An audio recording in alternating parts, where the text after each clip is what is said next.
Matarangi Boat Ramp, Coromandel.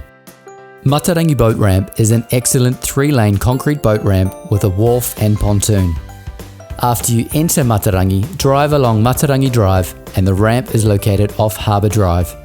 Due to the Whangapoua Bar, it is recommended that the ramp is used 2 hours either side of low tide.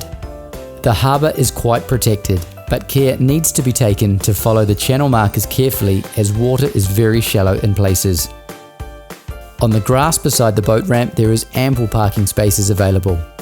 Trailer parking permits are now required and you can pay for it at the ramp or at the Matarangi General Store.